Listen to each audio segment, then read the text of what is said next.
كل متابعينا على راديو أتوبيس 6، أهلا بيكو. أنا مي علام ودي محطة برنامج حكيم زمانه. زي ما قلنا قبل كده إن احنا في كل حلقة بنقرأ أقوال السادة الحكماء في موضوع احنا عايشين فيه دلوقتي، يمكن نستفيد من كلامهم في حاجة ونحاول نطبقه على اللي بيعدي علينا في حياتنا. فاصل صغير وارجع لكم على طول نشوف الحكماء النهاردة هيقولوا لنا ايه. ورجعنا لكم بعد الفاصل. أنا مي علام ودي محطة برنامج حكيم زمان. هنشوف النهاردة السادة الحكماء هيكلمونا عن إيه. النهاردة معانا موضوع مهم قوي ويمكن ساعات بيكون مؤلم جدا وصعب إنه يتحقق: التجاوز. يعني إيه فكرة إنك تتجاوز عن موقف عدى عليك؟ مش كل المواقف من السهل إن احنا نعديها أو نفوق من صدمتها أو نقدر نواجهها ونتعافى من أثرها علينا. خلينا نشوف النهاردة الحكماء بيقولوا لنا إيه. أول مقولة معانا بتقول: التعلق أمر مرعب جدا. كل ما تتعلق بمكان، إنسان أو علاقة بتسيب فيها جزء منك، ولما بيروحوا بتلاقي نفسك فاضي من جواك، بتبقى عامل زي التايه مش عارف تعمل ايه ولا تروح فين. بتبقى اغلب الوقت ساكت او بتلجأ للنوم عشان تهرب. في الواقع دي اصعب مرحلة ممكن تعدي عليك، للأسف مش سهل انك تتخطاها. هو الحقيقة يعني على قد ما الموضوع صعب فعلا ومؤلم جدا، هنا الحكيم حاول يفسر لنا أو ينقل لنا الخطوات اللي بتعدي علينا في حالة الإحساس بالألم من موقف معين عدى علينا.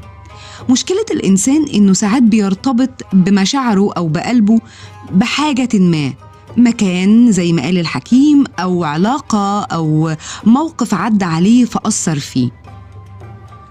هو مش سهل إنك تعدي، ومش سهل إنك تعمل نفسك مش واخد بالك من الألم اللي حصل لك نتيجة الموقف ده أو أثر العلاقة دي على حياتك. خلينا نقول إنه من الشجاعة إنك تواجه نفسك.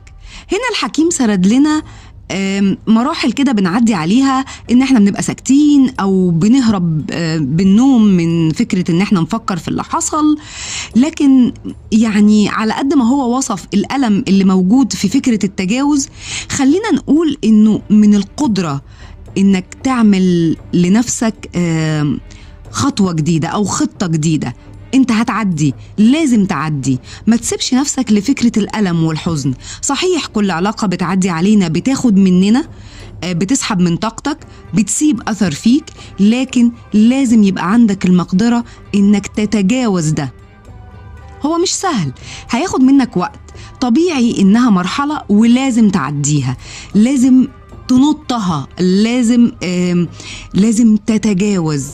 خد وقتك في الزعل، خد وقتك في التفكير، خد وقتك في إحساسك بالحزن أو بالصدمة، لكن لازم تتعافى ولازم تتعالج، ولازم يبقى عندك القدرة إنك تنط المسافة دي وتبدأ خطة جديدة لحياتك. طيب عندنا حكيم تاني بقى أكثر تفاؤلا، بيقول إيه؟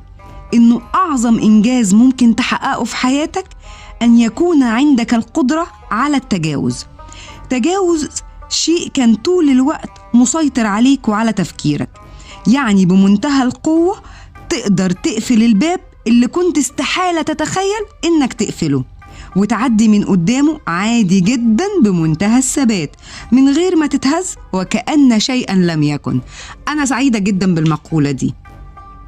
هنا بتكمن قوة الإنسان الحقيقية، قدرتك على إنك تبقى قد اللي حصل وقد الموقف، وببساطة عندك خطة إنك تعديه، إنك تبدأ حياة جديدة أو تبدأ خطوة جديدة في حياتك.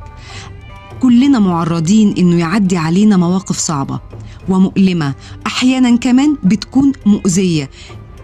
قوتك وقدرتك هنا إنك تبقى محقق أعظم إنجاز على حد وصف الحكيم في إنك تعدي ده.